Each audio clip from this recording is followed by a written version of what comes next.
I can't wait to This hear her meeting. voice. I'm gonna have to watch some of her videos. I have it pulled up. I'm gonna take a I quick. have a feeling that this chick is out there a little bit, I think but so too. Those are whatever. always the fun ones. Oh yeah. I mean, they're not you don't marry. They're No, the you ones you just date yeah. just for a little bit. Do you want to just go to dinner? Okay, great. Right, exactly. Um, all right, Josh. Well, we're back.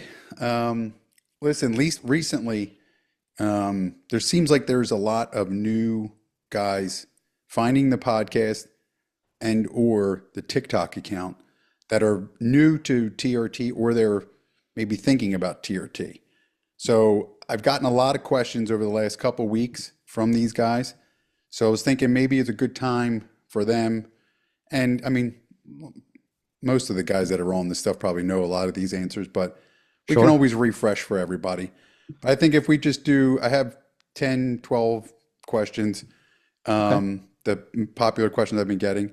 Maybe just do a crash course real quick. Yeah, I don't think it's Kind of, bad to rehash these. I mean, we've been going at it since January. We're yep, on.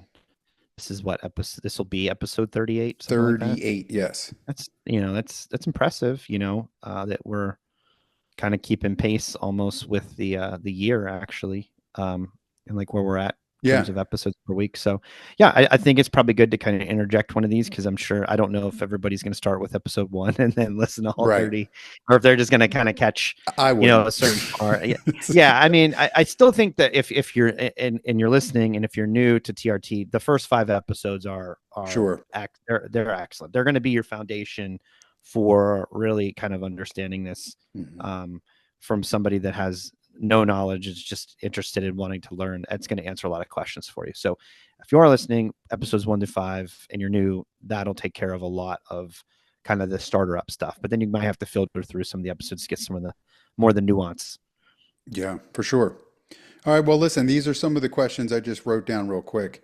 Number one, this is the most, and you know what? I actually put some time into this. Okay. Um, I wrote down the ones that were asked the most, and it's in order. Oh, all right. So, I like it. how about that? Yeah. So, the most popular question: what are some of the symptoms of low testosterone? Okay. Good. That's a great question. Hmm.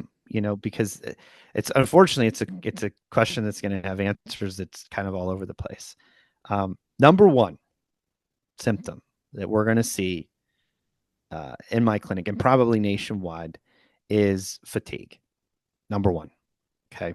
Like probably by a large margin. I don't Yeah. have data, but that one is pretty universal. And I don't mean like fatigue, like I want to fall asleep fatigue. Like a fatigue that's just like I don't have anything. Like I'm going to work and I come home and I'm done. Yeah. I'm not attentive. I'm not maybe you're not physically tired, but you just you're just gone from everything. A fatigue that's just so I'm drained. I don't want to participate in this. I don't want to make plans. I don't want to do anything. I just want to be left alone. And if you sit for 5 to 10 minutes, maybe even fall asleep. But Yeah. like that level of fatigue, that's always number one. So here's the other thing though. That particular symptom has a lot of overlaps with other things. So it's not exclusive to Yeah. hypogonadism or low I always say, testosterone. guys, about the fatigue. I'm like, it's a kind of fatigue that caffeine doesn't fix. Yep, It's like that's you a can that's a drink really like good. Red Bull, you can do whatever. Because I remember doing it, and it was just Mhm. like, man, it's like I'm either really used to Red Bull or it's just not working the same It's for just not me. working.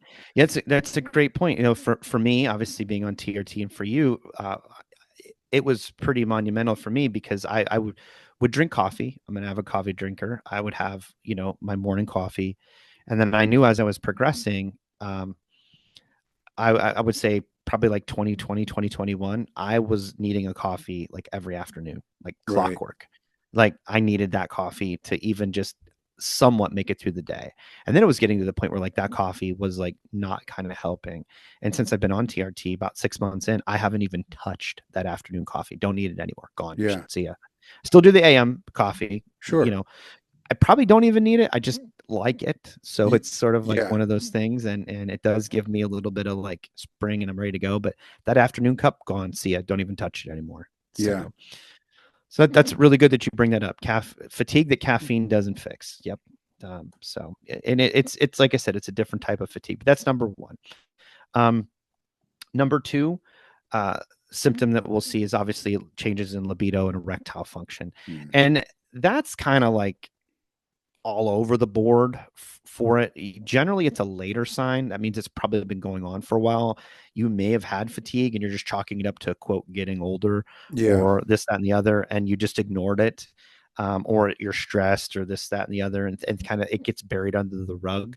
And then guys, we tend to notice guys take action when the unit gets involved. exactly. That's You exactly know, right. like because now it's like the sirens are going off, Yeah. and that tends to be when most men, sound the alarm, and that's usually a later sign. So there's that. Um, Yeah, there can be the loss in sleep or muscle mass and all that other stuff pales so in comparison yep, to if the member's not. If that's not, that's an emergency. Something needs, we need immediate, yep. immediate attention.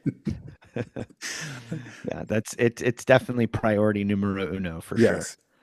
Um, The next would probably be lack of ability to lose weight or body composition changes relative to your stimulus.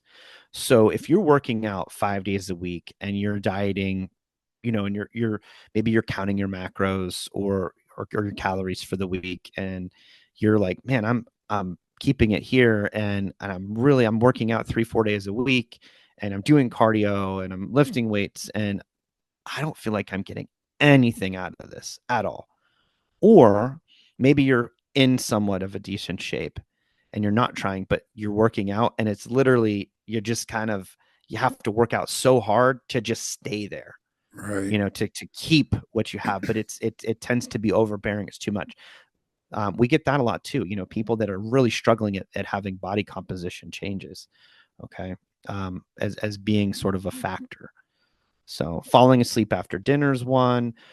We do a quick, and this can be something, and anybody can look this up, and I'm just going to throw that. It's called the ADAM questionnaire, ADAM, ADAM. Okay. It stands for androgen deficiency in the aging male. And it's a quick 10-question yes or no that you can look up. And we send that out to every guy that comes in on our console, and it gives me kind of a quick and dirty view of what's going on with this guy and his symptoms. Okay. And we look at that and we go down through anything that's positive for erectile dysfunction is like, definitely we should probably be treating hypogonadism for sure. And then there's a couple of the other ones. I think you have to have more than 4 to be positive Oh, okay. outside of anything erectile, or 4 or more. Um, I don't really go by the 4 or more. I mean, I'm going on symptoms, and we're looking at levels, and we're looking at lifestyle, we're looking at their age, we're looking at Sure. their goals. So it's more of a comprehensive, not just this, but this gives me the idea of what brought them to me. Okay. It's just like a So, general. yep. Yeah, Yep, it's a that quick makes it's a sense. quick thing, and you can Google that. Just type in Adam questionnaire, and it'll pop up. Take it, and if you're like, I have this, I have this, I have this, I have this, you might want to get checked out. So Yeah. that's a great way. So that hopefully answers their question. But those are the most common symptoms that we see. Yeah, absolutely. Number two, will TRT shut down my natural testosterone production? It will, um, and that is due to gonadal suppression from your brain. Your brain is the controller for testosterone production. Uh, your hypothalamus and your pituitary gland specifically. So your hypothalamus is going to secrete GnRH, or gonadotropin releasing hormone, to stimulate your pituitary, aka the master hormone secretor of the body. And it's gonna make 2 gonadotropins that are made both in the anterior pituitary from the same types of cells. You're going to make luteinizing hormone and follicle stimulating hormone from that exact same place. Those hormones will enter the bloodstream, travel to the testes, bind to their respective receptors in the testes, and follicle stimulating hormone will stimulate your Sertoli cells in the testicle to make sperm, not ejaculate, just the swimmers. Okay. Um, and then luteinizing hormone binds to the luteinizing hormone receptors, uh, works with the Leydig cells to make testosterone, and that's what's going to increase in the blood.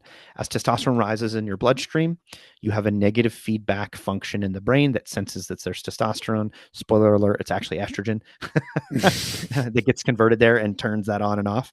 But we need testosterone for it. So, but that's an estradiol mediated process. This is how enclomiphene, clomid, tamoxifen, that's how all those drugs work. But it once we get a high enough, quote, testosterone level, aka estrogen level in the brain, it turns off those hormones. And when those hormones turn off, GnRH has a super short half-life. It's gone. LH and FSH dip, okay? And the stimulus applied to the testes for sperm and for testosterone decrease. It doesn't go to zero. We don't get full gonadosuppression. Right. Naturally, they just drop down. Now, if I give you testosterone from outside the body, and the feedback loop is recognizing that I have adequate testosterone, aka estrogen, in the bloodstream, if I give that to you and it's always there, the brain never has to turn on because the levels aren't dipping till a level where we're like, we got to restart this engine, this Right. loop, right? So what happens is now we do not secrete any GnRH or LH or FSH subsequently, and therefore we shut down our natural production because that luteinizing hormone is no longer being secreted. And if it's not being secreted, it's not directly stimulating the testicles, and we're not making our own testosterone. I think a lot of guys get hung up on that because they're like, I don't want to stop my natural production. The point I think we're trying to make here is the idea of going on testosterone is that your natural production isn't good enough to meet the demands of your symptom resolution anyway, right? So you have to go on something. So why do you care if you have your natural production? It's not doing anything for you anyway. Right. So whoop-diddy-do, let it go and just take it. And testosterone is bioidentical, right? The actual testosterone molecule post-ester cleave, it's the same thing your body makes. It doesn't know any different. Okay. Right. The only thing the ester does is give us some longevity. If we did like test and water prep or whatever, you'd have to give yourself multiple injections a day just to have it work. So, the esters give us a little bit of longevity where we have to inject a couple times a week to achieve, optimal results. So, but once it's removed from that ester, it's the same stuff our body makes. So don't be afraid of gonadotropin suppression and or losing your ability to make your own testosterone. The idea behind going on it is because you're not making enough anyway, nor will you, ergo testosterone replacement therapy. Sure. So number 3 is, what is the best way to inject, intramuscular or sub-Q? At the end of the day, it doesn't matter. I mean, that's really what it is. You're getting it in your body. Okay. Some people are gonna be like, "Oh, give it rectally." Right. Don't do that. No. I mean, unless you want to. But there's multiple routes of administration for testosterone. We have topicals in terms of creams and gels. Obviously, I don't like the gels. We do use a topical compounded cream. It does work well. There are injectables. Okay, you can give it subcutaneously. You can give it intramuscularly. They both work well. I personally prefer intramuscular. We do a shallow deltoid IM 27 gauge, works great. Can even do that in the ventriglute, specifically if you are leaning out and losing a lot of mass. I don't recommend really obese people to inject it there. But here's the thing. You're like, well, what if I don't hit the muscle? Where do you think it's going? It's going into the subcutaneous fat. So it's one or the other. And there you go. So the subcutaneous injection will have a little bit slower absorption. I'm not a fan of it too, just because it kind of can leave those balls in the skin, and some guys complain about it. So we just do intramuscular. That being said, I have a couple guys in my clinic that wanted to do sub-Q, and they're fine with it. And I let them roll with it. I do prefer that we keep the volumes that we inject per injection subcutaneous below 30 mLs. That's just my personal rule. Other people might tell you different. That's just what I think in terms of giving a subcutaneous injection with an oil prep probably has the best outcomes from in terms of volume injecting into that space. Can you inject more? Sure, you can, but then you're going to have a ball that's going to be there a little bit longer and all that. Yep. So that's just what I found works the best, but there's no written rule for that. That's just preference. Okay. But yeah, either or is fine. You just have to find the route that's best for you. right? And to achieving your goals. And maybe that's even topical. Maybe it's oral testosterone. That's another thing that, I'm hoping to learn a little bit more about that later this year. And that, I know we just talked about gonadotropin suppression. That may even be an option. And this is going to, I think, be big, is with the orals, they're not causing full gonadotropin suppression. Mm. So could that be something that we could maybe put younger men on Right. to achieve results and not have the shutdown of the HPT axis Hmm. and still, have fertility while giving actual Sure. testosterone? So there's some emerging data on this. The protocols for those particular products are limited and I think a little bit hampering, but as Right. we kind of progress and move a little bit forward, I'm interested. I'm interested to see where it goes and Yeah. kind of where it takes us. So, not saying that it's going to be compete with injection, so to speak. I think it's just adding an additional form as an option, Sure. right? Well, you brought up topicals, and I just want to I made a video, I think it was last week, about topicals, about a girl, a young girl, Oh, I that saw that. developed a micropenis from laying on her dad's chest because he was using testosterone. I saw And that. I think so, I commented on that video, yes, and I actually found the article, and it was like a girl in Sweden or something. Sweden. Yep. Yeah, and the dad was using a testosterone gel and was Hmm. doing skin to skin contact with the baby, and wasn't really doing it, you know, maliciously. It No, was accidental. wasn't Just thinking. didn't even think, and Hmm. then that concentration of testosterone is high, Hmm. and was absorbing obviously into the baby, and the baby started to viralize. It's a Yes. female XX chromosome So, that's now starting to viralize. And yes, I believe the baby, I've read the rest of it. It's it fine now. They reversed. Yes, recognize it. they Yeah, did. it's not Yes. an issue. So but the point is, be careful if you're going to So do that. that's one of the things that we talk about at the very end of our initial consultation. We're going to say, always ask the patient, what type of testosterone would you prefer? Would you prefer a topical, or would you prefer an injectable? If a person has young kids, I don't even ask that question, because Right. it's a no for me. Like, if you've got kids in the house, you Yeah. don't need to be smearing that stuff on. You can put a pin in your skin and do Yeah. it.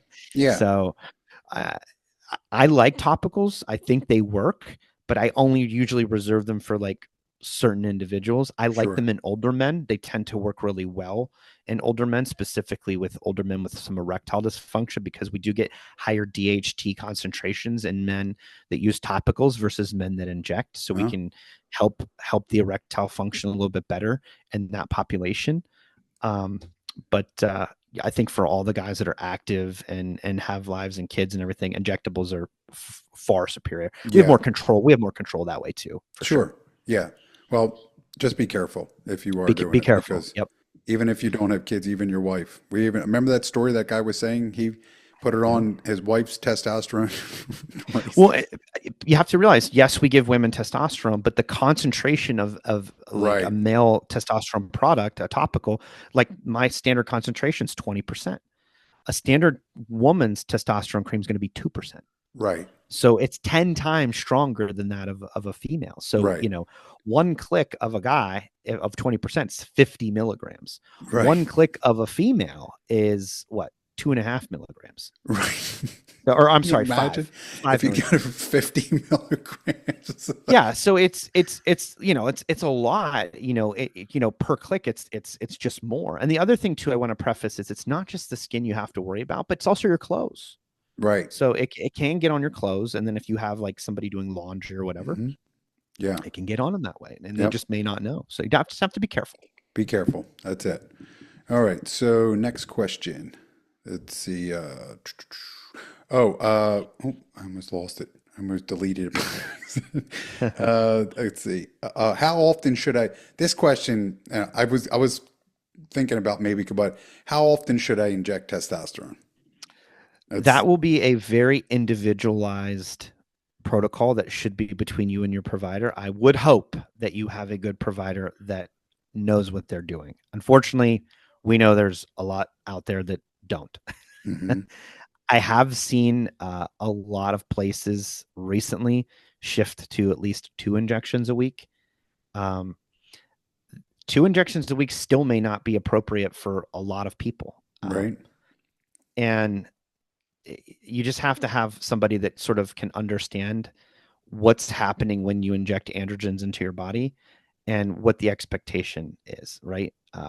One of the things one of the big key players in that is sex hormone binding globulin. So how I craft a protocol for a patient is overall body mass being our starting dose per week, right? If you're 200 pounds, 6 feet tall, your ideal injectable per week is probably going to be between 140 and 160, somewhere in that range to Right. start. Okay. Just based off body mass. Doesn't mean it can't go higher, doesn't mean it can't be lower. Just that's where we're starting. Okay. And then your SHBG is going to dictate how I break that down. Right. So, Yep. And so next one, this is a very common question. Will TRT improve my sex drive? absolutely not. Just kidding. Let me call my wife in here. She wants to argue with that. I think that's a pretty obvious question. Yes, Yeah. it will. Now, here's the thing. If you didn't have problems with your libido before you got on testosterone, it's not really going to make your libido any better, Right. right? Like like for example, I didn't really have libido issues when I went on testosterone. It wasn't like a big thing for me. And being on testosterone, I mean, I just did my blood work last Wednesday, Mm-hmm. and my trough free T is 25 nanograms per deciliter trough. So that's the lowest I'm hitting, which is perfect. That's where I like most of my men. And my libido is not any more now than what it was back then. Right. You know, it's about the same. But if you have like some men though, they like goes way up. But if you had like a decrease in libido, yeah, absolutely, it should Sure. bring some of that back. So yes, I think that's a pretty obvious question. Yeah, that's exactly So it. This next question is one of our favorites. Do I need an aromatase inhibitor? if you want to flirt with the idea of becoming a postmenopausal woman, Oh, God. you should absolutely take an aromatase inhibitor. Yes. If you want to, feel absolutely miserable and hate your life, take an aromatase inhibitor. Be my guest. I will not prescribe them in my clinic. Period.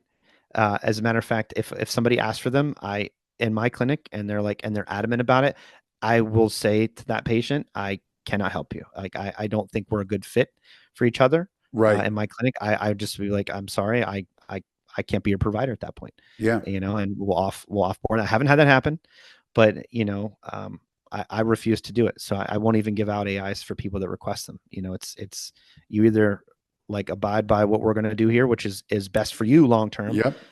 or you go somewhere else. Somewhere else. So, Well, that's exactly right. but no, we do have a podcast episode on estrogen. Please go Mm. listen to it. It explains that in I think it's much number higher two. detail. Yep. I think it's number two. So Let's see. Will TRT, I guess we already talked about, will TRT make me infertile? it will. We did talk about that where it shuts Yeah. down your natural production. Here's the thing. So we'll touch on this. Does it make you infertile? Yes. A lot of the time, men will become infertile, but it shouldn't be used as a form of birth control because Right. it can still happen. Specifically when you first start, right? You're not going to take your first shot and then not have sperm the next day. Like it's not going to work like that. 6 months longer, a year on TRT, chances of being infertile very high. Okay. But there are some people that just can still produce it, and there's a lot of things that could kind of go into that, but maybe they came off for a period of time, maybe they were doing incline, who knows? Yeah. Right. But you have to be careful when you're on it. But yes, typically it will shut down your sperm production through gonadotropin suppression. So Yeah. Uh, what side effects should I watch out for? it's a good question. This is something we go through at the very end of every consult. We talk about kind of a timeline of things that like when are these symptoms typically coming online for most people, and then what are the drawbacks? Like what are the side effects? there's not a lot of side effects, and a lot of them that you experience are generally going to be in your first 6 months of therapy. They're not going to be anything longer than that. Water weight is something that we see a lot of, usually in the first 6 months, and this is because we're changing testosterone, and when we're changing testosterone levels, we're changing estradiol levels. We also have surge in some other hormones as well when giving that. So water weight is a thing. I tell people, don't get on the scale and look at the weight. It's really what the weight's made of. So Right. please, I don't I hyper focus on the weight in the first 6 months. Just I forget it. literally one like for a good 2 weeks. I when I bent over to put my boots on in the morning, it Mm. was like I felt like I was pregnant. Like Yeah. I just couldn't like I was like just bloated and I was like, God, man. And Yep. it probably took I don't know, 2.5 weeks and then it kind of Yeah. I mean, slowly started going we away. went to Cape May last year, and I actually ended up getting pitting edema on my legs. Like when my legs were so swollen, not bad, like huge, but like they were like, whoa, they look puffy. And like you could push my finger in and it would like leave the indent in my Oh, skin. geez. So I've had that happen, and you see that in patients with like venous insufficiency or heart failure or that type of stuff, because there's so much venous congestion, it pulls in their legs. Obviously, I don't have an issue with my heart. It's just from just having a shit ton of excess fluid build Yeah. up and Yeah. hasn't worked its way out yet. Work. So, That's exactly it. and then like 3 days later, it was all gone. I haven't never had it since. Yeah. So There you go. that's a side effect that we see. You can have some issues with blood pressure, transient. That is somewhat diet related. If you're eating a lot of salt, I know we talked about that in a couple episodes prior, um, in terms of that. So you have to be aware of your blood pressure. There can be some elevation in that when starting an androgen. Rare side effect could be some palpitations, right? Could be some arrhythmia that happens, or super rare, but have seen it happen. So be aware of that. Injection site pain, discomfort, that's pretty common. H&H is going to increase. I wouldn't really call that a negative side effect. It's more of an expectation, but it's still something we have to be aware of, right? What's your H&H when you start? Is it going to land us in some hot water if we start on testosterone, right? Kind of assessing for those factors before you get started. So don't really want to say it's a side effect, more something that you should be aware of that's going to happen. Right. That's pretty much it. You can develop a little bit of central sleep apnea after starting. It's transient. Post 3 months, shouldn't have any issues with that. But if you have obstructive sleep apnea and you add that extra component on, it could make it worse. Just know it's something you kind of have to work through. That's pretty much it. There's not a lot. And There's one more. What about gyno? oh, gyno. You got to I guess say because because I'm people, I talking about mean, estrogen. legitimately, people are worried about it. So gyno, I personally, I have never seen gyno from high testosterone. When I say high, we're going to just say 800 to like 1500. Okay. Never seen gyno for people with high testosterone. I have seen gyno in men that have very low testosterone. Okay. Hmm. Definitely. And I know we've talked about gyno before. I think we did in the estrogen video. And Yes.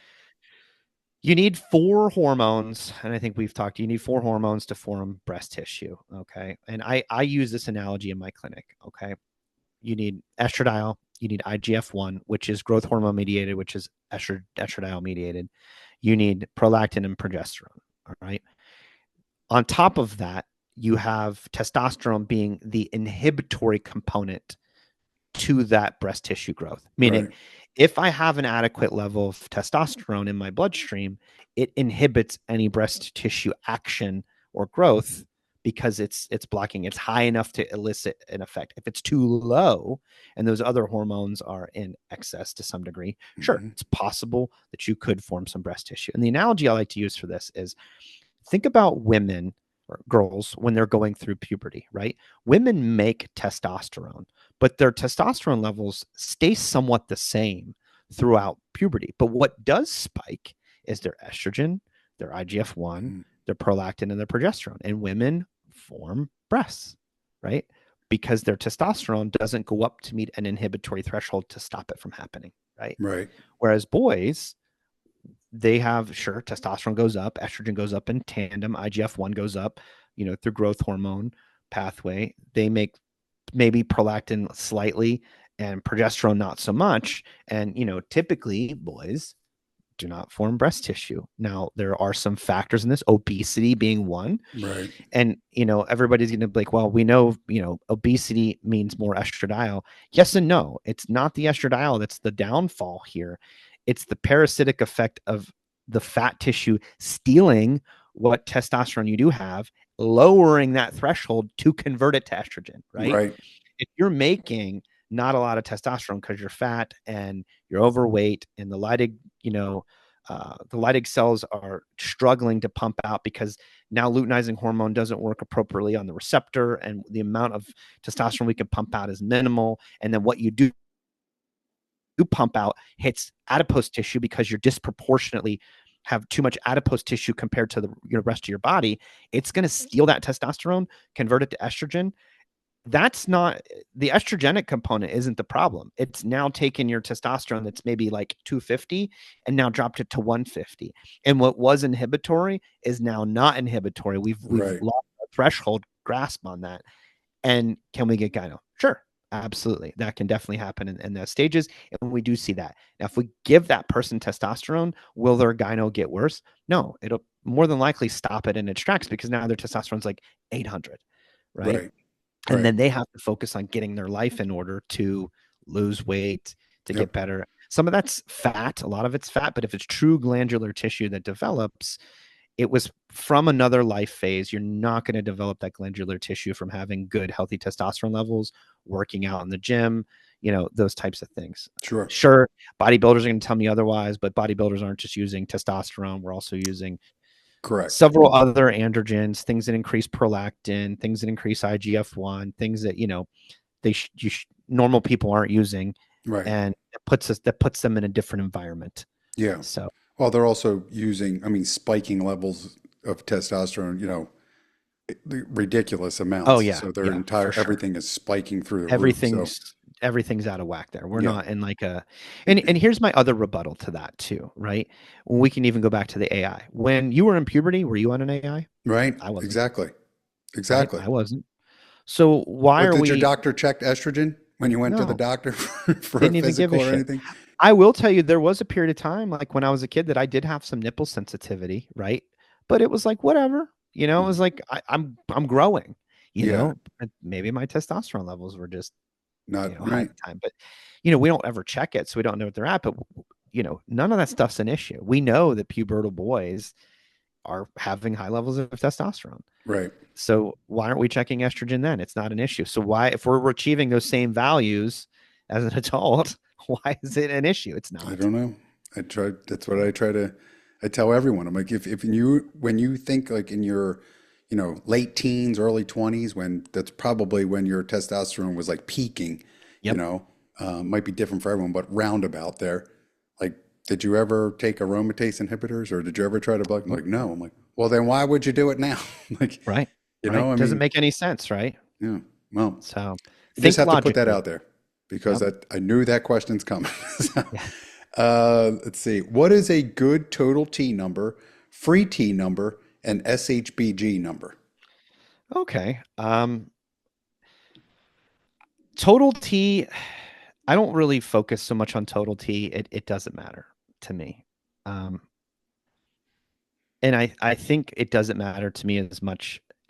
Um, I focus more on free T. This is just how I like to do it. Yeah. And here's the other thing. Once you've been on for like a year, none of it really matters. No. It's just really just kind of getting started. Like once we've been on it for a while, like a total, we could just look at a total and be like, okay, we're great. Because there's not going to be a whole lot of deviation in the other numbers at that point. Like once we're dialed in, the numbers aren't really anything you kind of have to pay attention to. It's just how do I feel on a daily basis? Okay, great, sure. Do we still check them? Yeah, but they become less relevant the longer you go. Hmm. Okay. So when we're saying like what's a good total, first off, don't focus on total. I started a guy, a couple months ago, his natural total was 1050. Damn. Okay. Yeah.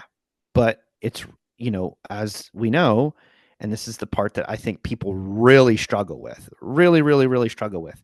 Your total is a sum, majorly 98-ish% around that of how much binding protein you have. Right. In this case, SHBG albumin, Hmm. mostly SHBG. So if I have a high total naturally, I more than likely have a high SHBG naturally as well. Right. Because remember, 98% of that value is reflective of being stuck to a protein, right? Free T is, what, 1 to 3% roughly. Typically, it's usually like around 2% on most individuals. And so I have an SHBG range that I like people to be in, and that is 25 to 40. Mm. Total, kind of irrelevant. It's going to depend a lot on what our SHBG is. Okay. So what's a good total? A good total is going to depend on if your SHBG is 30, if your SHBG is 80. Right. Exactly. Yeah. So that's there's going to be a lot of variability in there. So free T is really what I focus on, because that's going to directly correlate with symptom resolution, because that's the testosterone that's available to use. That's our available testosterone for estrogen receptor, or I'm sorry, androgen receptor. That's our available testosterone to aromatize. That's our available testosterone to reduce 5-alpha reduced to DHT. Okay, these are what we're going to be focusing on, not so much the total. Yes, there are SHBG receptors. They do exist, but only on a few organs. Are we learning more about them? Sure. So those are things that exist. Not a lot's known on them. I think the prostate has them, and a couple other places, but these aren't really things that we're focusing on. We're going to focus on the path of least resistance, and that's free T. Right. I like free T in my men, and this is just anecdotal, and every clinic's different. Most men in my clinic do well between 25 and 40. Okay. Okay. Somewhere in that range. We try to just kind of bebop in that range a little bit. Yeah. And that tends to be average. Now, that doesn't mean that if somebody has a free T of 18 that they feel bad. No, Right. some men do not tolerate high free Ts very well, right? If you get them to the upper 30s, they don't feel well. We got to back it down, right? And then they feel much better at like a free T of like mid to low 20s. That's great. Remember, this is all how you feel. The Right. numbers give me an objective measurement, but realistically, how you feel is kind of the Yep. de facto rule of what we're moving forward. Yes. But those are kind of it. So total, doesn't matter. I put that guy that was 1,050 on TRT. His total now is 1,680, Jesus. but his Does, starting SHBG was 84, did it and come his down? SHBG now it's now 64. I've decreased it, 20 points by Damn. giving him some androgens with this protocol. But again, he has a 1,680 testosterone because his SHBG still sticks 64. Yeah. If I were to bring that SHBG and keep bringing it down and down and down and down, that total comes down with it. It will Right. no longer be 1680. It'll be like 1300. And this is also what I think people need to realize. The longer you're on androgens, the more we're going to suppress your SHBG over time, pending you have a protocol that's set up for doing that. And people come back and they're like, my first follow-up, my testosterone was 1680, and they're looking at the total. And I'm going, okay, and your free was like 33, which is great. Okay. Mm-hmm. And they come back the next time, and now their total's like 1200. And they're like, it's 400 points less. And I'm like, your free is still 33. Right. What do? We just move the SHBG You're right. down, Right. right? And so our ratio is still the same. We just move the goalpost to the left. So people often think the longer they're on it, they had these high numbers, and as their SHBG kind of slightly goes down over time, those total numbers go down, and they think Right. they're not getting. I want to be back Full. at that Right. 1600, right? And Right. you're like, you're Exactly. in the same boat, buddy. It's just, Yeah. we just Just doesn't have it on paper. exactly. Right. So you that happens, and if you see that, don't fret. Look at your free T, calculate your free T, put your albumin in, put your SHBG in a free T Well, I mean, calculator, did put your anything total in. change? Do you still feel good? Yeah, No. I exactly. mean, And that's that's all. really what matters the most. And Yeah. honestly, I could say it after like 9 months or so, the labs matter very little, right? Yeah. Barring there's not any major change in like, or running a specific peptide where I want to maybe look at a few things. Sure. That's pretty much the long and the short. So it's individualized, to the person. Those are kind of some general things that I look for, but ultimately, that's how you feel. Okay. Differences between a men's clinic and a primary care doctor. Great question. Okay. So difference between a men's clinic. One, men's clinics are going to be cash. Right. Your primary care doctor is going to take insurance. Sure. Um, when was the last time you spent an hour with your family doctor? Can I add up all the times I was there? Like, Yeah. yeah, Okay. right. Not one When specific time. when was the last time a patient spent an hour in my clinic? Today. Right. Every patient that was there today spent at least an hour. Um, you know, are there clinics that do it a lot quicker? Sure. They exist. I like to spend time with my guys because, we talk about some random stuff too, Hmm. unrelated to TRT or like what they're doing or what they're into or this, that, and the other. I like to get to know them, and, we get on kind of like a personal good rapport. That's just how I like to do it. There's other places that'll spend, maybe 10, 15 minutes with you, go over some blood work and do that. So not all men's clinics are created equal, just like how That's all true. primary care providers aren't created equal as well. Um, Hopefully you're a good one that spends some time and gives you the attention that you want or that you're paying for. But that's going to be the difference there. So when we say go to a men's clinic or go to your primary care, first off, if you go to your primary care, you're going to be under the mandates of insurance. And insurance is going to dictate that you have a testosterone value of 250 or lower on two separate occasions to even be a consideration for testosterone replacement therapy. Okay. And now you have a family doctor or PCP or maybe a urologist. And I'm not Hmm. trying to lump everybody in. So if you're a family doctor or this, we're talking in generalities here. It does not specifically apply to, the Yeah, we're not urology shitting clinic on in anyone. here that's dealing with it. We're just talking in general. Don't get Hmm. upset. I obviously come from that realm. So, um, I'll props to put Josh's email in the description, props to in the my show brother. But notes. if you go, to your family doctor, chances are he doesn't have a lot of training and or extra expertise in managing hormones. So they're going to use a guideline, and that guideline is going to say, well, it says here to give you 200 milligrams every 2 weeks. So Mhm. that's what they're going to do Yep. because they don't have the additional training. They don't know. Maybe you get a little bit of a guy that's a little bit progressive, and he's like, we'll give you 100 milligrams every week. Well, it's a little bit better. Still Right. not great. And then here's the thing. So they give you get it ordered. It comes, your insurance pays for it. You're happy. You're given a subpar protocol. And then the first sign that anything's out of whack, They they pull it. hack your dose or they yank Yeah. it. Yeah. And it's gone because they don't understand that, like, you can have a hematocrit higher than 51 and not have to donate blood. Hmm. That it's you funny know, you say that. A guy just messaged me the other day that his doctor pulled it because it was 54. yeah. He And, came and in, this his hematocrit was happens. 54, And and and this is they what you took him see. off the TRT. Yep, and they're gonna yank it from you, and now you're like, well, shit, what am I gonna do? I was feeling good, or Hmm. feeling better than I was, and now that they've rug pulled me.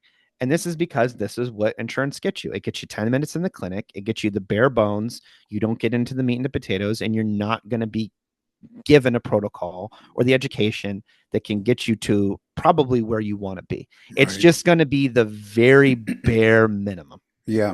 Okay. If you go to a men's clinic, and hopefully you go to a good one, let's say you come to mine, you're Hmm. going to spend cash, your own cash, on a product, on a service at my clinic that includes testosterone, that includes blood work, that includes follow-ups, that includes messaging, that includes you know uh, oversight and everything and guidance. And we're going to spend some time to get to know you and to do all that and answer your questions.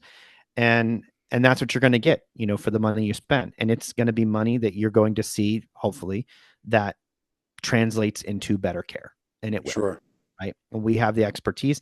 I'm getting ready to this fall actually teach some residents, family practice residents at that, on male hormones. And the idea is to not make them experts. The idea is to make them not afraid. Right. Right. I mean, even if just So maybe aware, that's what it and is. just, It's and then it's they can increasing the awareness. research from Do there. not be afraid of testosterone. I'm not here to make you a testosterone expert. I'm here to tell you, here's the data, here's what we're doing. Hmm. Do not be afraid to check this in a man, and do not be afraid to you know if you want to get into this more, then do it more. Right. We kind of need this as a space as a Right. whole. Research it. So Just look into it. It's not saying you have right, to do it or not do it, but just check it out. And if you don't right. agree, then you don't agree. But So that's the difference. People get vastly better care at at men's clinics, in my opinion, at least at Mm. my clinic, you do. I can't vouch for every men's clinic, so don't say that, it's not a blanket statement. I'm sure there's plenty out there. Well, actually, I know some out there that do terrible jobs, Oh, right? yeah, They're giving AIs and all this. So again, not all created equal, but a good men's clinics should be worth its weight in gold for you, specifically if you are hypogonadal, yep, searching for answers and want that approach to kind of take to the next step. There are people out there that don't want that. They want the cheapest, they want the easiest, they want to just go yeah, on it, go on Reddit, true. go on TikTok, learn how to inject, do their Reddit. own thing, and fly by the God. seat of their pants and kind of give the bird to everybody and give the bird to me because of what I do. Hey man, if that's what you want to do it. I'm not getting in your way, but there's a lot of other people out there that they're confused, they're not sure what to do. They want to do it the right way. They want to make sure that things are monitored carefully, but we're still achieving great results. Those are the people that are coming to me, not those other people, and that's fine. There's a space for everybody. Just you got to figure out where you want to be. Yeah. Reddit is just, I can't even do, I deleted it. I It's a was on, cesspool. I always like get on and then get off and I'll go off for a year Yep. and then get back. But it is like, there's this like everyone on there is a fucking expert on Mm-hmm. everything. Not Yep. even just like, but if you type in the TRT thing, the Yeah. comments below contradict one another and then they just Yep. start fighting and just like, Jesus Christ, like who It's has just the not worth it. fucking time for this shit? You know? People that have no lives. Right. And that's exactly what it is. Yep. Go do something more constructive. Yeah, Jesus Christ, you know. Oh, okay. This one, this is going to be, I'm going to add a question to this because I just got a couple questions that I just thought of about this. But should I take HCG along with TRT? Now, let's just say like, you can answer, whatever your answer is going to be. But the second part of this question I just got today and a couple of days ago is if I do take HCG because I'm looking to have a child, when should I start HCG? Like how long should I start? Should it be 6 months before we're trying to conceive, 3 months, like whatever? So that's the second part of the question that I know some guys have asked. So, yeah, good question. Should you take HCG with TRT? If you are looking to maintain fertility, yes. Um, if you are bothered by the shrinkage that happens from gonadal suppression, yes. And for very few select people, if you still have issues with your libido, penile sensitivity, maybe even some general well-being symptoms that you want to just see and see what happens, yes. Is it required for everybody? No, it's Right. not. And it's not something that's required day one either. You don't need to start at the same day you take testosterone, right? Even if fertility is desired, it doesn't have to go online that day.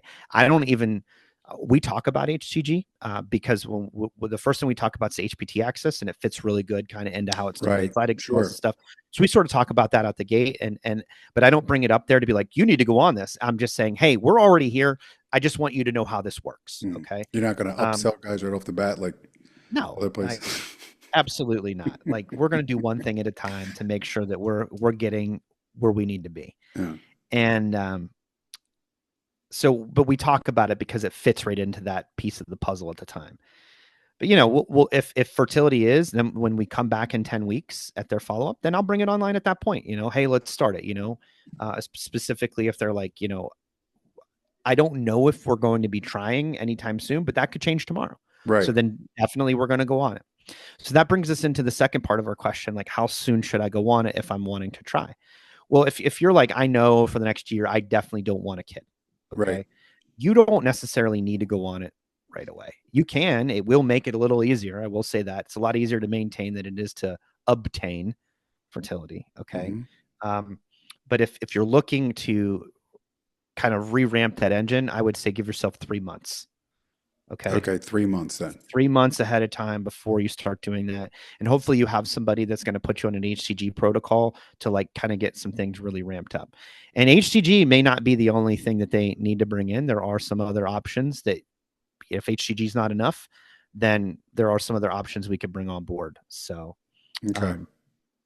but Yeah. it can start to get a little bit expensive at that point, but Yeah. it just depends on what you want to do. I mean, worst case scenario, come off for a little while. You go on, I hate to say this, you go on a clomiphene for couple months, Yeah. you know, Well, for a couple you just months, kind of, it's good. It's just yeah, when they yeah, give it just a to you. couple months just to kind of, do that. And then, you conceive and then we go right back to Right. it. So Right. that's worst case scenario. I haven't had to have that happen yet, but that would be Okay. something to consider. So. All right. Next question. Does diet and supplements matter or help while on TRT? So supplements, I'll start there and then we'll kind of go into the diet portion. Do you need supplements? I think you should look, I think most people should think, what does the word supplement mean? It means to like give in addition to, Right. right? So, or correct something that's deficient. Most supplements we just don't need. That being said, I think there's a few good ones to take while on TRT. Vitamin D being the number one supplement. Vitamin D with K2. I think everybody should just be on it. To just even if you're in the sun all day. I've Yeah. never had a vitamin D level come back greater than 60. Oh, really? Never seen one. No shit. For somebody that's not on vitamin D. Oh, okay. Okay. Like, yes, I've seen it higher, and I try to get that as close to 100 as possible. Okay. So I do like vitamin D as terms of a supplement, but like, do you need boron and zinc and, magnesium and all this stuff? No, you don't.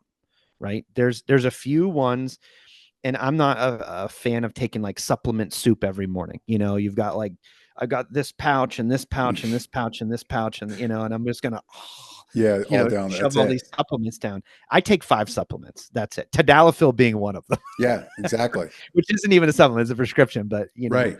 I take it with my supplements. So these are the supplements that I take. I take vitamin D with K2 every day. I take berberine. I take N-acetylcysteine. I take Well, what's that? tadalafil. What's that? N-acetylcysteine is a precursor to glutathione in the body. So glutathione is the body's most powerful antioxidant. And if you want to have a good, healthy liver and move things good, I like Oh, to take N-acetylcysteine for that. So take it every day. I never Okay. heard of that. Yeah, it's great. I take 900 milligrams every day. You can take up to 1800 milligrams twice a day, but I don't need it because I don't do a lot of drinking. I don't do a lot of things that harm my liver, so I just Right. take it. There's some other things. People that have like the picking, like OCD tics or Mm-hmm. whatever, Mm-hmm. they actually can use that for that. Okay. Um, but yeah, it's good. I like it. It's a good supplement. I like to have people take it, like I said, to kind of keep the liver optimal. Yeah. Um, and so that's why I take it. So berberine, increased glucose upregulation. Guys that may have lower SHBG and their diets aren't super great, berberine may be a good option for that. It was sort of an experiment for me to try. I was pre-diabetic when I went on testosterone. My Right. A1C was 6. Am I going to say that berberine did all the work for me? No, I definitely think resistance training and eating more protein probably Sure. have more of an impact on that. But hey, I put myself in the most advantageous boat possible. Mm-hmm. So we tried some berberine, and I've just stayed on it. It's a supplement I like. You can either get berberine hydrochloride, or you can get dihydroberberine, which is 5 times more potent than berberine hydrochloride. So it's usually like 5 times less a dose, like 150 milligrams a day. So an average dose of berberine is going to be 400 to 600 milligrams twice a day. I only take it once a day. I don't take it twice a day. Okay. And then what's the last one I take? That's it, I think. Occasionally I'll throw in a couple supplements that I just want to try just to see, like I think I'm doing resveratrol right now just to see. Mm-hmm. And I did add a B complex, so methylated B complex. So Josh, what about multivitamins? Do you think they're worth? I you can. I think it's probably better to just specify your components Right. and just kind Yeah. of pick and choose, you know what I mean, rather than just getting kind of a blanket one. Right. But those are the ones that I take. I don't really have any more than that. I don't go, I've Tongan Ali and ashwagandha and this, that, and the other. None of that's going to really make a dent in anything. Mm-hmm. And they're not really going to benefit you if you're on testosterone. These other ones are all kind of complementary to body processes that Right. focus on metabolic and utilization of androgen receptors and stuff like that. So that's why I have those particular ones on board. But No, I mean, supplement if you have a true need to supplement, but you know, you don't need 20 supplements a day. It's unnecessary. Right. Maybe a few, like I said, to enhance, uh, you know, some of the efficacy and outcomes that we can have. But you know, when I get somebody that comes in on 10 supplements, I'm like, you can get rid of that one, you can get rid of that Right. one, you can get rid of Exactly. that one, you can get rid of that one. Here's the you know the 3 or 4 that you should probably I take, and the take, rest. so every single morning I take tadalafil Uh-huh. and creatine. That's Perfect. it. That's all I take. Oh, I take creatine too. So, Yeah. but Creatine I is don't spectacular. I don't really. I guess it is a supplement, but I mean, I'm just it's in my protein shake like every Yeah. day. So it's just like I don't even think I it's got my more of like wife starting to take it part now. of it. Yeah, it's great. I mean, So there's like so many studies about it. It's like just take the muscle and stuff out of it, just for memory and mind yep, and all these things. Like it's it's like, huge. why not? I take 10 grams a day. Yep, yep. I mean, back in the day, it would be you have to take like 20 to Mhm. 30 to load up. Yep. Remember that? Loading phase. Yeah. So Yeah. I think 5 is recommended daily, but I do 10. And I've done 10 for a long time. yeah, nothing wrong with that. So you will hold more fluid You with do. creatine. So be aware of that, people. Yep. um, Diet, and yeah, diet is the number one pillar that exists before everything. And I know we've echoed this in the past: diet, exercise, TRT, in that exact order. So diet is really what's going to make you, and making sure that your diet's on point. You know, you're getting your protein goals for the day, um, and just eating the right stuff out of that. So will it impact your testosterone levels? There's too many things that impact testosterone levels to say that Right. it's just diet, especially nowadays. Good grief. I mean, I was listening to the podcast you did, you know, that just released last couple days. Yeah. Is it Zane? Hmm. Yeah, where he was talking about guys back in the 1900s, and Yeah. you know, kind of they had the different food sources and stuff. Hmm. And you know, we don't know what those guys' testosterone levels were back then. We do know the types of diet they were eating. I mean, do you ever look at like the coal miners and like see like Yeah. their lunch boxes back from the day? It's like a boiled potato Right. Exactly. and like a slice of bread Yeah. that was made probably like the day before. Right. Exactly. You know, with you know flour that was ground down from the mill, not Hmm. bleached, not enriched, not anything, just wheat thrown that was harvested, thrown on, ground down, made into a bread, Right. and they're eating that and like a potato and maybe like a chunk of meat or something that's on there Yeah. if they can afford the meat, you know. Right. Exactly. That was it. That was like a typical meal. You know, nowadays it's like you can Yeah. get, you know, a lunchable or, you know, Yeah. like there's just a million different things Yeah. and none of it's good for you essentially, you know. Exactly. Now So, that's the thing, and it's the ease of it too. You know what I mean? It's like, mhm, and it's like the thing they always put. It's like a healthy snack. They throw that in there, but then when you look at it, it's not just really like, oh, healthy. no, it's just Yeah. all crap. You know? I mean, I like a McDonald's double cheeseburger as much as the Oh, next for guy. You know what I sure. mean? Yeah, like who doesn't? Yeah. But you know, it's not something you can just do on a daily basis and then not expect to turn into a double cheeseburger Yeah. yourself. No, for sure. Yeah. So But they are delicious, though. they are. Let's see, two more. Okay. How does TRT affect mental health? We did a really good podcast episode on that. I think we touched on a lot because I did bring in some hard data on that one. And the reason I brought that in was because I actually spoke at a local, we have a nurse practitioners like group for the county that my business is in. And they invited me out to speak. They have a mental health, like, there was a lot of people at this event. There was like 50, 60 providers there. It's a lot of people. Hmm.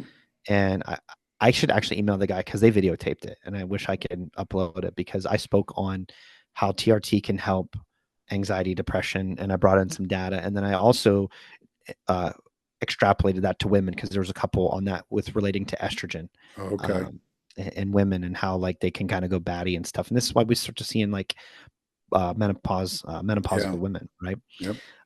So it can absolutely have a positive impact on your mental health. That being said, some men can develop anxiety going on testosterone, and that's generally an issue with the protocol. Right. So figuring that out, I don't have hardly anybody that gets that because we know going into we're going to do it the right way to mitigate the effects that could potentially cause any issues. And if anything, we get 6 months plus into it, we're going to start looking at plucking away any of those medications that they're on, antidepressants, anti-anxiety medications, Hmm. and look at removing them, assuming that we are starting to now live a lifestyle that's conducive of allowing us to do that. We're doing resistance training, we're eating a better diet. We're just trying to become a better version of ourselves. Sure. It takes longer in people that don't participate in those activities, right? Again, testosterone's not a panacea. I can give it to you. It's a tool. You have to use the tool to Yep. get out what you want. So Right. Yeah. Last one. Should I drink alcohol while on TRT? let's rephrase that. Can you drink alcohol on TRT? Yes. Should you drink it? I mean, should is sort of like a thing. I mean, I had some alcohol this weekend, but I don't drink very often. So, Hmm. can you have, sling a few beers on the weekends with your buds? Yeah, sure, absolutely. Should you do that every night? No. Right. And you shouldn't do that even when you're not You on shouldn't be TRT right. either. Exactly. So it's the same rules apply, right? Can you go out and get hammered? It happens. Should you do it all the time? Should you make it your thing? I mean, I'm not 21 anymore. I don't really live that lifestyle. So Hmm. do I like a beer every now and then? Absolutely. If I go out to a restaurant, I will get a drink. I usually get a beer, but I like beer. We go to the hibachi restaurant and they have Oh, Sapporo. yeah. I get the tall one. Yeah. I like it, but that's all I'll have the whole night. I won't drink any. I'll just get water after that. I won't have five of those. I'll just have one. You know what's Um, it's funny you bring that up because I do the same thing when we go to hibachi because it tastes because the food is so salty. The beer yes, tastes like fucking delicious, dude. it It's like, does. And I'll be honest, that Sapporo beer is not bad. yeah, exactly. So But it's delicious when you it drink when you is. eat that I mean, it's salty it's shit. it's not my like favorite beer in the world, but No, but it it's in that environment, yeah, it's damn good. absolutely. That's funny So you or say like a that. Kirin Ichiban or whatever is the other Yeah. one. Yeah. So it's like, do I have a libation when I go out? Sure. Do I have bourbon like in my cabinet here, and will I have one on occasion? Sure, but I have one. I don't have 10. I don't have, three. I'm not getting drunk or anything. I'm doing it because I enjoy it, but it's in very, very, very much moderation Yeah. and very, very social, you know. Yeah. So can you? Yes. It's not going to impact, if you have a couple beers, your protocol or anything like that. But yeah, um, should you be drinking that heavy? No. And actually, I have a client that I'd like to get him on here one day. I actually talked to him about it, who went through rehab for alcohol No shit. just recently. And matter of fact, it was so recent, I had to have his prescription sent to the rehab Oh, place. really? Yeah, I had to Yeah. have it mailed there. Um, so I had to call the pharmacy and Yeah. like How does be that like, work if you're in rehab? They allow you to do that? that actually the staff there called me personally and they're like, Oh, can and the thing is I was like, he has it in his house. Why do I have to get it shipped up there? And they're like, well, he's all the way in like he lives in like West Virginia and like the place he got sent was like northern Pennsylvania. It was like 5 hours oh away. shit. Yeah, that's not Yeah. good. So it was like there was like no way to get it like Oh, okay. easily, so to Hmm. speak. That And I sucks. think his like spouse was like couldn't drive it up there or something and they didn't want to ship it. So I called like our pharmacy that we have for all of our mail order stuff and I ordered him one and I just was like, can you send it to this address? They are aware, address it to him, care of this person. And then they sent it and they did and it worked out fine. Oh, well, that's good. As I would have thought they may have been like dicks about that because it's like a controlled substance but I guess, Well, I think because he was doing so well on it and it mm, was helping him and I think they realized how well it helped him kind of maintain control. And the other thing oh, too is if he's been on it and they took it away from him, oh Christ, yeah. you know what I You're mean? gonna Like you're crash. just gonna crash. So they were Yeah. like, yeah, we can't do that. Mm, That would mean he's already gonna have alcohol withdrawal. yeah. The No, I mean, last thing we need to I'm do is happy that they did. second. I just thought that, you always hear these stories of these things and Right. like right away they want to like cut everything. I'm like, man, that would have sucked. No, Like they go they in were there, good you about it. have a And he was problem, and then on top of that, they pull your fucking yeah. testosterone too. He was really good about it, and so I'd like to have him on one day, as he progresses and maybe kind of share his story because it's a pretty interesting one. Yeah. Yeah. Well, I had two beers on the 4th of July, and I don't even know the last time I drank before that. Couldn't even tell you. I had a But couple this weekend because we went camping, but that was it. yeah. But this weekend I'll be in Seattle. We have a family, the big family my wife's side of the family, Mhm. David Shore house. Everyone's going to be there. Nieces, nephews, they're all in their 20s. Bunch of Oh my yeah. friends will be there. So I'm getting fucking hammered on Saturday.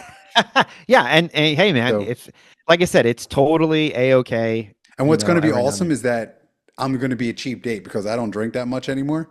Mm, So, it's not going to be like a $400 night. It'll yeah. probably be like $80. It's just like, that's it. You can carry me home. Yeah. So, but yeah.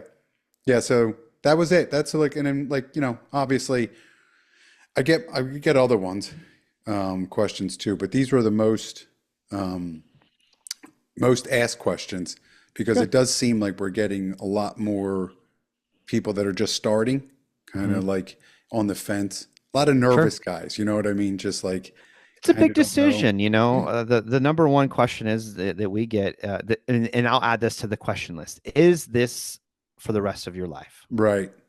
So I'll let you answer that question. It doesn't have to be. This is what I write to people. It doesn't have to be. Mhm. But once you start and you're optimized, you are not going to want to stop. I mean, Great unless answer. you just like the feeling of having low T, Yep. which I don't know anyone that does. But I don't think, like last night in the podcast that I did yesterday with Hmm. Zane, that's exactly what he said. He has people on there that are like, I don't want to take it forever. Like, that's what I'm concerned with. He's like, once you get on, get optimized, we'll talk. And Yep. then when they talk, they're like, I'm never stopping. He's like, I know.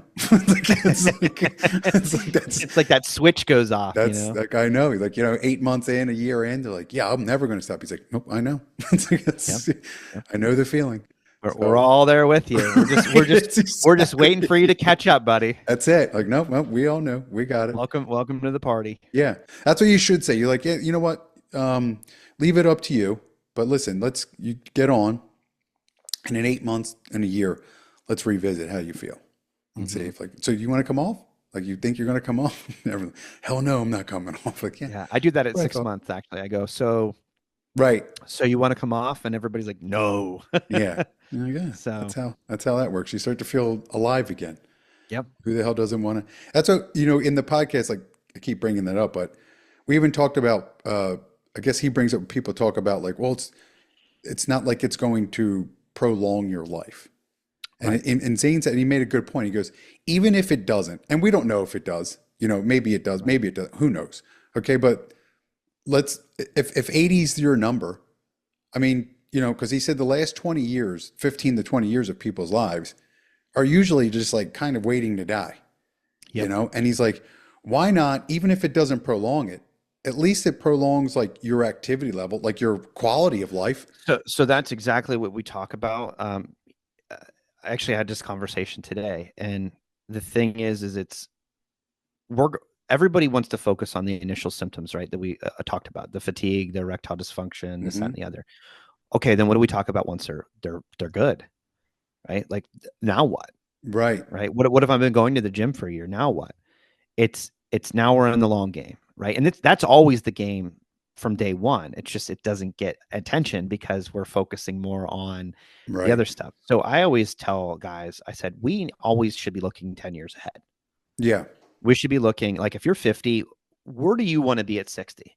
That should be our discussion, right? If Mhm. you want to walk into 60 like how you are right now, we can do that.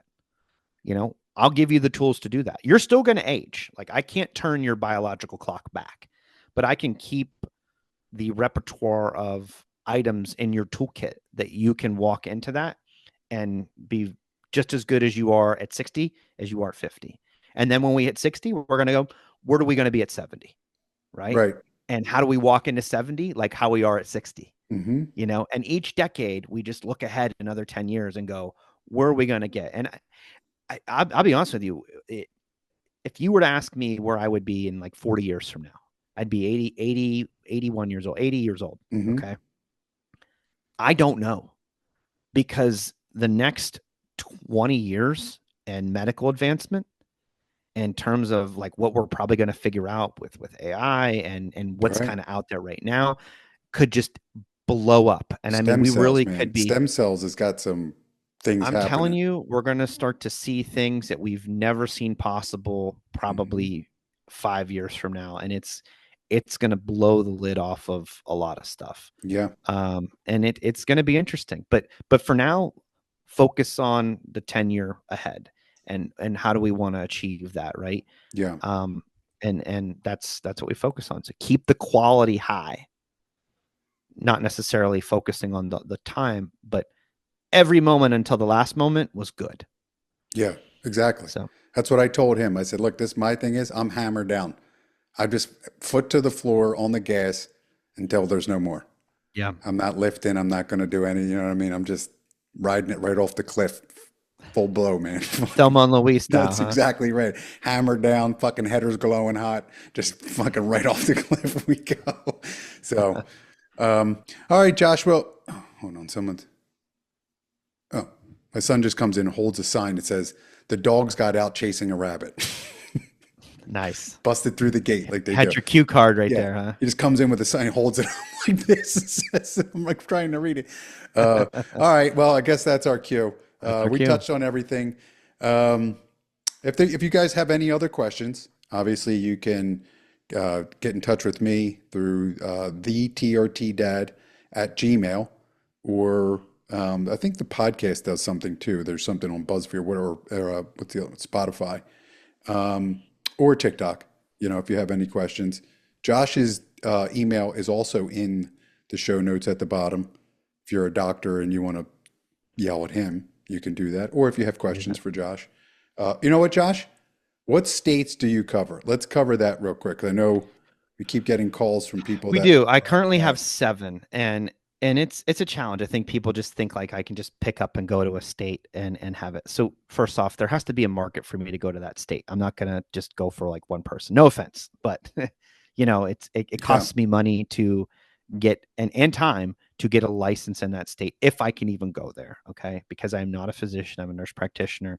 I do not have independent practice like physicians do in every state, and some states are pretty restrictive. Notably, the South, the Southeast, is pretty restrictive, kind of like the good old boys club. They like to be in control. You know, they're not they don't want to relinquish it. So that's a place that I really can't go.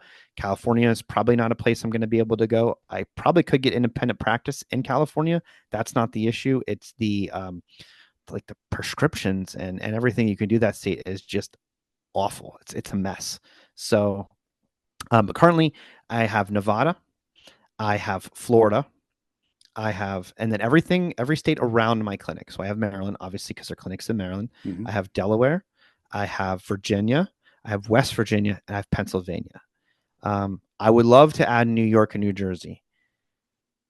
I haven't figured that one out yet because we have an issue with some lab work. That's a kind of our hang up in those two Okay. states. Otherwise, they will be added in like lickety split. So Right. once we figure that out, we'll probably be adding those states. And then I'm also adding Arizona to the list Nice. for out west. And that'll connect Arizona and Nevada as well. So I've had some requests to get out there. We started logging all the people that message us in Mm. states that we cannot service. And as we get logs of like who's contacting us from what state, Sure. we're going to go there. Obviously, the two highest are California and Texas. Makes Yeah. sense from a population standpoint, but those are also two states I probably won't be going to. So, because of the restrictive laws, unfortunately. Yeah. But that's what I currently service. That's where we're looking to go. Yeah, if you have any questions, Yep. email TRTDad. Yeah. And if you have any hate mail, you can message. I'll give you the link to that message. The guy I used to work for, I can give you his email. Yeah, that's what you He's a should do. dick. So, all right, Josh, I will. I'll talk to you later. I got to go get some beef sticks and get these dogs back in. Sounds good, They brother. chase these rabbits, dude. They busted the gate. I haven't had time to fix it. Now the rabbit goes underneath the gate, and I have a bigger dog and a small dog, and the bigger dog just goes through it, and the little dog's just like right behind. Like, let's get this Nice. bastard. I'm like, dude, you've never caught a rabbit yet. Why do you think? But every time, Hey, thanks. no, they just constantly think they're going to get these rabbits. I'm like, We'll let him think it. yeah. And it's like the tail, like all you see is white and it's just fucking gone. Like, you're never going to catch that thing. Never gonna catch it, buddy. But whatever. So beef sticks, leashes, and flashlights, I guess, Nice. like the third time this week. So, all right, Josh, All right, brother. I'll talk to you later. Thank you, bud. See ya.